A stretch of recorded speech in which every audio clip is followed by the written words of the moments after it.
जोंनि सरकार दानाय लोगो लोगो 15 साननि गेजेराव हानि पाट्टा होदों आरो नैबे बिसायख'थि जोबबानो लेन्ड एडभाइजारि बर्ड दागोन आरो जायफ्रा दरखास्त होदों आर'जलाइ गथायदों बिथांमोननि हा हुनि पाट्टा होनायनि थाखाय जोंनि सरकारा खामानि मावगोन। এই অঞ্চল বহুত আমি খাস মাটিত বহবাস কৰি আছো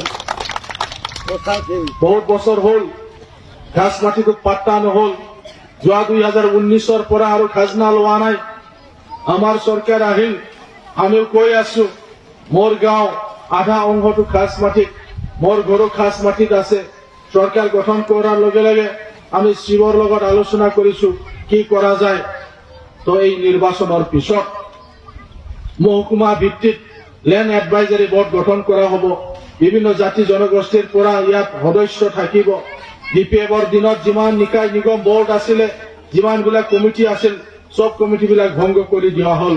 এটা নির্বাচনের পিছত নতুন কমিটি গঠন করা হব আৰু এই কমিটিয়ে আপোনালোকে যে আবেদন জনাইছে দরখাস্ত যে দিছে মোর আবেদন আপোনালোকৰ আবেদন গাঁওবিলাকৰ আবেদন এইবিলাক চালি জাৰি চাই পেলাই মাটিৰ পাট্টা দিয়াৰ কাম আমাৰ চৰকাৰে কৰিব।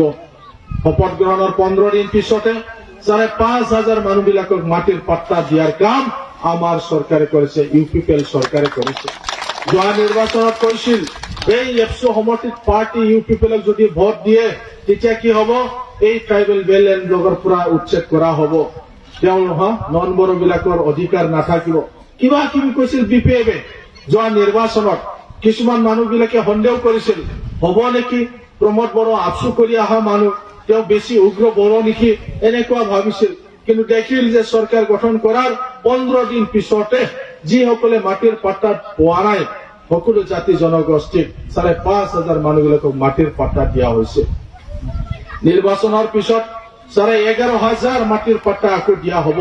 এইবিলাক ইতিমধ্যে ৰেডি কৰা হৈছে। নিৰ্বাচন আয়োগে নিৰ্বাচনৰ তাৰিখ ঘোষণা কৰাৰ কাৰণে এইবিলাক কৰিব পৰা নাই। মডেল কোড অফ কণ্ডাক্ট চলিছে, নিৰ্বাচনৰ সময়ত এইবিলাক কৰা নাই।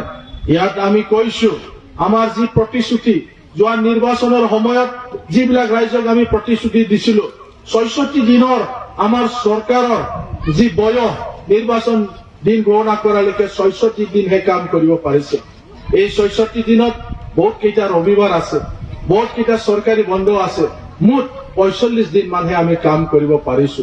তথাপিওতো 66 দিনৰ শ্বেতপত্ৰ প্ৰকাশ কৰিছো, আমি কি কাম কৰিছো, আমাৰ চৰকাৰে কি আঁচনি লৈছে, এইবিলাক কথা রাইজক আমি জবাব দিছো, রাইজক আমি উত্তর দিছো। जोंनि सरकारा दान मोननै 2 सानल' जादों, 62 सानल'। अब्लाबो जोङो बे 62 साननि हिसाब रायजोनि खाथियाव जों लाबोदों। पार्टीफ्रा खालामो 5 बोसोरनि हिसाब होयो, 5 बोसोराव जों मा मावखो, दिनै 15 बोसोरनि हिसाब बिपिएफआ होनो हायाखै, मा मावनाय जादों मा खालामदों होनो हायाखै। जों 62 साननि हिसाब होदों।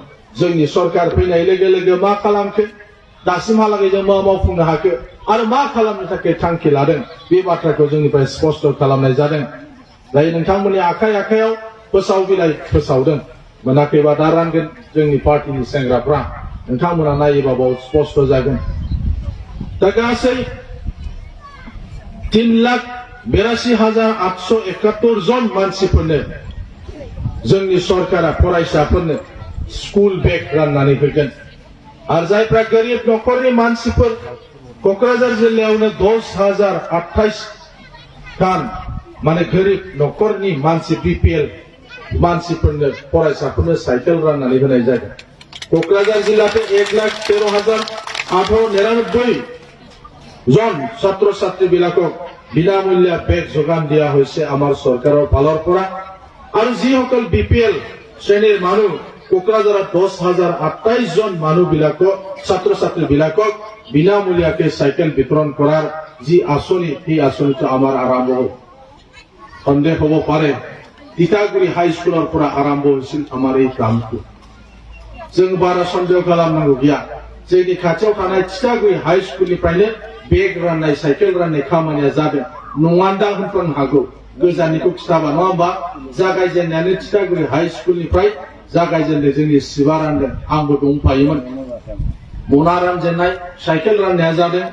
साइकेल मोनगोन बिपिएल फरायसाफ्रा 10,028 खान जोंनि क'क्राझारावनो जिल्लायावनो, आरो बेग मोनगोन गासै 1,13,899 खान बेग जोंनि फरायसाफ्रा मोनगोन। दा बेबायदियैनो जोंनि सरकारनिफ्राय सेल्फ हेल्प ग्रुपनो भारत सरकारनि NRLM निफ्राय 50,000 करि होनाय जागोन। 4,700 सेल्फ हेल्प ग्रुपआ 50,000 फैसा मोनगोन। भारत सरकाराव जी NRLM ইয়াৰ পৰা 4,700 সেলফ হেল্প গ্ৰুপে যিসকলে NRLM-ৰ লগত লিংক আছে যোগাযোগ কৰে তেনেকুৱা সেলফ হেল্প গ্ৰুপে 50,000 টকাকৈ পাব আৰু অতিৰিক্তভাৱে আকৌ আমাৰ কাউন্সিলৰ পৰা 400 সেলফ হেল্প গ্ৰুপক 30,000 টকাকৈ আৰু দিয়া হ'ব। তো মুঠ কিমান হ'ব? 5,100 সেলফ হেল্প গ্ৰুপে আৰ্থিক অনুদান পাব আমাৰ চৰকাৰৰ পৰা। 4,700 NRLM निफ्राय 50,000 करि सेल्फ हेल्प ग्रुपआ फैसा मोनगोन। आरोबाव जोंनि काउन्सिलाबो 400 सेल्फ हेल्प ग्रुपनो 30,000 करि होदों। अब्लाना 5,100 सेल्फ हेल्प ग्रुपआ नैबे बिसायख'थिनि उनावनो सरकारनि जे अनसुंथाइ बे अनसुंथाइखौ मोनगोन। ছাত্র ছাত্রীবিলাকৰ কাৰণে আমাৰ চৰকাৰে অধিক গুৰুত্ব দিছে। प्रमोद बड़ो डांगरिया निखिल बड़ो छात्र अंतर सभापति আছে। छात्र संगठনত থকা সময়ত ছাত্র ছাত্রীৰ সুবিধাৰ কাৰণে আমি বহুত চৰকাৰক হেঁচা দিছিলো। গতিকে আমি চৰকাৰ গঠন কৰাৰ পিছত प्रमोद बड़ो डांगरे শিক্ষা বিভাগটো বেছিকৈ গুৰুত্ব দিছে। 2020 চনত সেৱা আৰু আসাম হায়াৰ সেকেন্ডাৰী স্কুল বা SSLC বা আসাম হাই মাদ্ৰাসা এনেকুৱা পৰীক্ষাত যিবিলাকে স্থান পাইছে তেওঁলোকক 2 লাখ টকা দিয়া হ'ব। जायफ्रा मेट्रिक हायर सेकेंडारी फ्राव नाम्बार लानानै पास जानानै आसामाव जायगा आवग्रिनो हादों बेबायदि फरायसाफोरनो 2 लाख टाका होनाय जागोन। যিসকলে IIT MTech JEE नाम भर्ती কৰিছে তেনেকুৱা ছাত্ৰ ছাত্ৰীসকলক 2 লাখ টকা দিয়া হ'ব। जायफ्रा IIT फरायगासिनो दङ JEE पास जानानै जायफ्रा फरायगासिनो दं नाम एडमिशन लाबाय बेबायदि फरायसाफोरनो 2 लाख टाका होनाय जागोन। जायफ्रा मेडिकेलाव MBBS नङाबा BDS फरायगासिनो दङ बेबायदि फरायसाफोरनो 2 लाख टाका स्कलारशिप होनाय जागोन। যিসকলে मेडिकेल अथवा BDS bachelor of dental surgeon পঢ়ি আছে তেওঁলোকক 2 লাখ টকাকৈ স্কলাৰशिপ দিয়া হ'ব। যিসকলে NIT নাম ভৰ্তি কৰিছে তেওঁলোকক 1 লাখ টকা দিয়া হ'ব। UPSC কোচিংৰ কাৰণে 2020 চৰ কাৰণে যিসকলে UPSC পৰীক্ষা দিবৰ কাৰণে ইন্টাৰভিউ দি আৰু যোগ্যতা অৰ্জন কৰিব পাৰিব প্ৰতিগৰাকীক 1,25,000 টকা দিয়া হ'ব। जायफ्रा NIT फरायगोन बिसोरनो 1 लाख टाका होनाय जागोन। आरो UPSC आनजाद होनो थाखाय इन्टारभिउ पास जानाय फरायसाफोरनो 1,25,000 टाका होनाय जागोन। आरो इन्टारभिउ लानानै 25 जन सायख'गोन। इन्टारभिउ লৈ পেলাই 25 জনক বাছনি কৰা হ'ব আৰু তেওঁলোকক দিল্লীত কোচিং কৰিবৰ কাৰণে তেওঁলোকক 3 লাখ টকাকৈ आर्थिक अनुदान আগবঢ়োৱা হ'ব। बे जाबाय जोंनि सरकारनि फरायसाफोरखौ लानानै खालामनाय मोनसे स्किम। आरो बेबायदिनो जायफ्रा 2020 যিসকলে 2020 চনত मेट्रिक और हायर सेकेंडारी 75% পৰা উত্তীৰ্ণ নম্বৰ লৈ পেলাই উত্তীৰ্ণ হৈছে তেওঁলোকক 10,000 তেনেকুৱা শিক্ষাৰ্থীসকলক 10,000 টকা আৰু 15,000 টকা যিবিলাকে 75 পৰা 84 পৰ্যন্ত পাইছে 85 পৰা অধিক নম্বৰ পোৱা বিলাকক 10,000 আৰু 15,000 কৈ পইচা দিয়া হ'ব। যিসকলে PhD কৰি আছে তেওঁলোকক 1 লাখ টকা দিয়া হ'ব। এনেকুৱা বহুতো আঁচনি আছে। এই আঁচনিবিলাক বাস্তৱত আমি ৰূপায়ণ কৰিম। এই বিষয়ে আমাৰ TLCCৰ সন্মানীয় চেয়াৰমেন ডাঙৰীয়াই ক'ব। মই বেছি সময় আপোনালোকৰ লগত থাকিব নোৱাৰিম যিহেতু সময় কম সমষ্টি বহুতো ঠাইত ঘূৰিব লাগে গতিকে মই দীঘলীয়া কৰিব বিচৰা নাই। আমি নিয়মৰ মাজেৰে চৰকাৰ চলাব বিচাৰিছো। এতিয়া আমাৰ VCDC হ'ব। VCDC সেক্ৰেটাৰী থাকিব, কম্পিউটাৰ সহায়ক থাকিব, তেওঁলোকে সুন্দৰকৈ অফিচ চলাব। আপোনালোকে দিয়া দৰখাস্ত কোনোবা দৰিদ্ৰ মানুহবিলাকে দিয়া দৰখাস্ত এইবিলাক চালি জাৰি চাই পেলাই ৰাইজৰ মতামত লৈ পেলাই যিবিলাক চৰকাৰী আঁচনি আহে এই আঁচনিবিলাক বিতৰণ কৰাৰ কাৰণে ইতিমধ্যে আমাৰ যি চৰকাৰ আমাৰ চৰকাৰে দলক নিৰ্দেশ দিছে আৰু সেইমতে আমাৰ দলে কাম কৰি যাব এইবাৰ নিয়মनि गेजेरजों सरकार सालायनो थाखाय जों थांखि लादों जोंनि सरकारा जोंनि हान्जाखौ बुंदों जायफ्रा जेरैबायदि गरिब मानसि जायफ्रा जे स्किमखौ मोनथावथाव बेबायदिखौ होनांगौ अरुणोदय स्किमा जेरैबायदि रांनि मानसिफोरनो हाबा जायै बैसो जानाय मानसिफोरनो निखावरि मानसिफोरनो होनांगौ सोरबा माहाजोनफोरनि थाखाय नङा सोरबा बेबायदि धोनि मानसिफोरनि थाखाय नङा जाया जेरैबायदि मोननांगौ बेबायदि मानसिया मोनगोन दिनै फिसा फिसा जायफ्रा हाथाय बाजाराव मैगं थाइगं फानो बिथांमोनखौ मदद खालामनायनि थांखि दङ सरकारहा जेराव बिसोर एसे गावबा गावनि दखानफोरखौ एसे फेदेरनानै लानो हायो सरकारा अनसुंथाइ होयोबा बेबायदि मोनसे फिसा फिसौ दखान होनो हायो सोरबा लामायाव फानोमोन फिसा न' लुनानै होनो हागोन सोरबा फिसा दखान होयोमोन एसे सरकारनिफ्राय अनसुंथाइ मोनोबा बे आरो एसे गिदिर खालामनानै लानो हागोन दा बेबायदि जोंनि सरकारा गोबां हाबाफारि लादों जेफोरखौ फारि फारि बुंजोबनोब्ला गोलाव सम नांनो हागौ गोलाव सम नांगोन ओंखायनो आं बे समाव बुंनो सानबावाखै जोंहा TLCC नि चेयारमेन मानगोनां बुद्धदेब मुसाहारि दङ नोंथांमोननो जोबजासे मिथिङाव थागोन आरो सरकारनि जेफोर स्किम दं बेखौ नोंथांमोननो फोरमायगोन बाथ्राया बेल'नो आसामाव फिन BJP नि सरकार फैफिनगोन आरो जोङो दिनै BJP जों जिहेतु जोङो ज' जाबाय बेनिखायनो BJP आ सरकार दायोब्ला UPPL आबो मन्त्रि मनला मोनगोन आरो बेजों लोगोसे जोंनि बे सानजा क'क्राझाराव जोङो आरोबाव जौगाखांनायनि थाखाय बांसिन खामानि मावनो हागोन नंगौ जोंनाव बाव लामा दालां बान्दो जादों इउनिभार्सिटि जाफैदों CIT जाफैदों दिनै बेसरगाव मेडिकेल कलेज लुजागासिनो दं बेफोर जाब्लाबो न'खर दानो थाखाय जोंनि रांखान्थि बिथिङाव दिनै मुलाम्फा जानाय बायदि दिनै जोंनि बे सानजा क'क्राझाराव एबा जोंनि बे खाथि खालाबो बेबायदि जेबो बेबस्था लायाखै बिटिआर गोरोबथायाव गोबां बेबायदि फसंथानफोर दङ जि फसंथानफोरा जादेरोबा बेखार लाइमोनफोर सेंग्रा सिख्लाफ्रा खामानि बिथांमोना सोलोंनो थाखाय बेबायदि स्किल डेभेलपमेन्ट ट्रेनिं फसंथानफोर दङ BLC नि गोरोबथायाव खालि BLC फ्राल' पुलिस आर्मि पेरामिलिटारियाव थांनायनि खाबु दङमोन दस्राफ्रा गैयामोन एबारनि बिटिआर गोरोबथायाव बर' लाइमोनफोर बर' सेंग्रा सिख्लाफ्राबो पुलिस पेरामिलिटारियाव थांनो मोननायनि खाबु दङ दा बेबायदिखौ रिजायनानै नायोबा नुगोन सिगांनि एकर्डआव मा दङमोन CIT गंसे दङमोन एबारनि एकर्डआव बिनिख्रुइ जौसिन NIT मोनदों देबरगाव बेसरगावनि मेडिकेल कलेजआ सुक्तियाव गैयामोन गोलाव सम एलायन्सआव थानायखाय हरदों सरकारा एबार जोंनि जे बिटिआर एकर्ड बे बिटिआर एकर्डआव गंनै मेडिकेल कलेज जागोन चिरांनि रौमारियाव गंसे आरो तामुलपुराव गंसे भारत सरकारजों सालायजानाय मेघालयनि शिलंआव थानाय बायदि रौमारियाव बेबायदि मोनसे फसंथान जागोन आरोबाव केन्सार हस्पिटाल आरो मेडिकेल कलेजआ तामुलपुराव जागोन जोङो एबार गंब्रै इउनिभार्सिटि मोनदों सिगां गैयामोन गुवाहाटी इउनिभार्सिटि क'क्राझार केम्पासखौ फुल प्रेजेन्ट खालामनाय जादों आपग्रेड खालामनाय जादों एबार जोंहा सेन्ट्रेल इउनिभार्सिटि थागोन बड'फानि नामाव ट्राइबेल इउनिभार्सिटि थागोन स्पर्ट्स इउनिभार्सिटि थागोन एग्रिकालचारनि इउनिभार्सिटि थागोन नार्स पेरामिलिटारिनि थाखाय आरोबाव फसंथान दङ जायफ्रा दिनै जोंनि एकर्डखौ मोजाङै नायबाय बयबो बाख्नायदों मोजां मोनसे एकर्ड थांनाय BSc आरो BTC एकर्डनिफ्राय गोजौसिन मोनसे एकर्ड आरो जेराव जोंनि सिमाया लावगोन 9% जागोन जोंनि सिमाया दिनै बेनिखायनो गोरों गोरा मानसिफ्रा ओंखारबोदों आगोल गिदोंमोन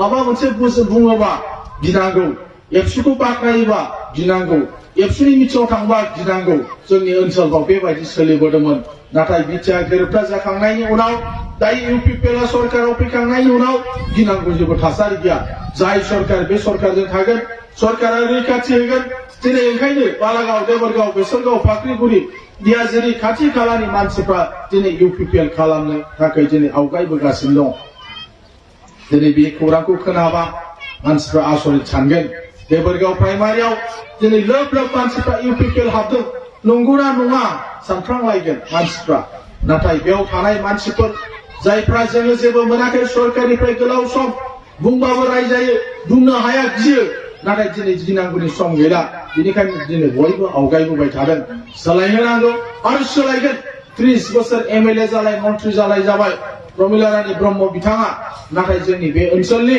जेरैबायदि जेंनाफोर दं बे जेंनाफ्रा सुस्रांजायाखै श्रद्धेय नायकসকল 30 বছর প্রমিলা রানী ব্রহ্ম বিধায়িকা আর মন্ত্রী হল 30 বছৰত আমি একো নাপালো আগত আমি ভয় কৰিছিলো বিপিএফক ভয় কৰিছিলো তেওঁলোকৰ উঠাই উঠাই কেম আছিল কেমৰ পৰা লৰাবিলাকে ধমকি দিছিল ভয় কৰিছিলো এতিয়া সরকার বেলেগ হল ইউপিপিএলৰ সরকার বিজেপিৰ সরকার কেন্দ্ৰত আছে বিজেপিৰ সরকার আৰু আহিব বিজেপিৰ সরকাৰে এই বিজেপিৰ লগত আমি আছো আৰু কি নতুন সরকার যি হ'ব তাত আমি ইউপিপিএলেও ইয়াত অংশীদার হম গতিকে আমাৰ উন্নয়নমূলক কামো হ'ব আৰু আমাৰ নিৰাপত্তাৰ কাৰণেও আমি কাম কৰি ল'ব পাৰিম এই কাৰণে আপোনালোকে যিসকলে আজি ইউপিপিএল দলত যোগদান কৰিছে আপোনালোকক ধন্যবাদ জ্ঞাপন কৰিছো আৰু আমাৰ দলত আপোনালোকক স্বাগতম জনাইছো বেছি দিন নাই আৰু 15 দিন আছে বিপিএফৰ একো নাই এতিয়া গাঁৱে গাঁৱে গৈ পেলাই টকা পইচা দিয়ে আজি আপোনালোকে আহিছে আবেলিত আপোনালোকৰ ঘৰত বিপিএফৰ মানুহ যাব পইচা দিব আহক কি পাইছে কি দিছে লৰেন্সে আমি ইয়াতে বেছি দিম ঘৰে ঘৰে পইচা দিম আমাৰ দলত থাকিব লাগিব বাইদেউ ভোট দিব লাগিব আবেলিত আপোনালোকৰ ঘৰে ঘৰে যাব दा बेलासियाव नायबानो जाबाय नोंसिनि न' बिपिएफनि मानसिफ्रा थांगोन नङा होमबा बिसामोनबा दहाय सिआइटिआव मिटिङाव सोंगोन मा होनो हायो सोंगोन नङा होमबा आरो बायनो नाजागोन जोंजों थायोबा फैसा मोनगोन नङा होमबा बिदि बुंगोन बेल'नो मन्थ्रआ गामि गामि हाबदों गिदिर गामियाव 1 लाख होदों फिसा गामियाव 50,000 होदों जाबाय आरो खनसे होबावनांगौ 30 बोसोर होखांबाय खनसे खननैल' नङा 6 खेब जायो 6 खेब आरो खनसे होबावबा 7 खेब जानोसै दा बाव बिटिसिआव जाय सरकार सालायो बे दलासो खामानि मावनो हायो अरुणोदय स्किमफ्रा एमएलएफ्रा रानोमोन जोंनि सरकारा बन्द खालामदों काउन्सिलानो जोंनि सरकारसो मानलाय एमएलए फर्म राननो मोना जायनि थाखाय अरुणोदय सहाय खालामग्रा मानसि बाव होनानै बिसोरसो फर्मखौ फिलआप खालामो दा बेबायदि बिनिखायनो जों खावलायदों जे जोंहा बयहाबो अभाब अभियोग दं सोरनिबा न'खराव लोमजानाय मानसिबो दं बेमारि मानसि दं सरकाराव आसनि दङ स्किम दं जों मोनाखै न'खराव फरायनाय फरायसा गथ'फोर दङ सोरबा बिए पास जानाय एमए पास जानाय साख्रि बाख्रि मोनाखै गावबा गाव न'खरनि नायो फैसा होनो हायाबा मोना बेबायदि सोलिबाय थादों जोंनि सरकारनि दिनाव बिदि जानाय नङा 2,500 फ्राम दाख्लै फोरोंगिरिफोरनि एपइन्टमेन्ट होनाय जाबाय थाइसेबो थाखा लायाखै जोंनि सरकारा जाय मानसिया मोननांगौ मोनगोन इन्टारभिउ जागोन सोर साख्रि जानाय नङा थांनाय बिटिसि सरकाराव सोर जायो इन्टारभिउ जाया जायनि थाखाय केस खालामदों मानसिफ्रा बुंदों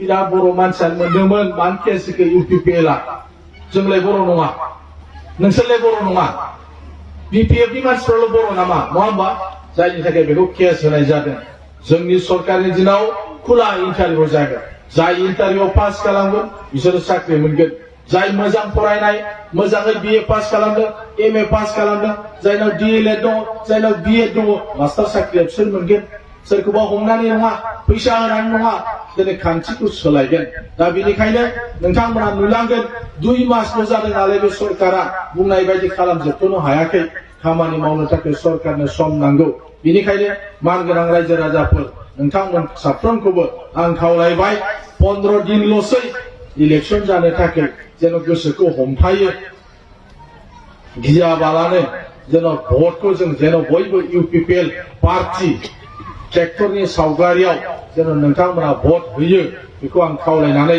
बयनोबो आंनि खुलुमनाय सिबिनाय बावहरनानै आंनि बुंनायखौ आं बेयावनो फोजोबबाय ইয়াতে মই সকলোকে নমস্কাৰ জনাই মোৰ বক্তব্যটো সামৰি মাৰিছো लोगोसे नोंथांमोननिफ्राय बिदाय लानाय जाबाय गोजोन्थों।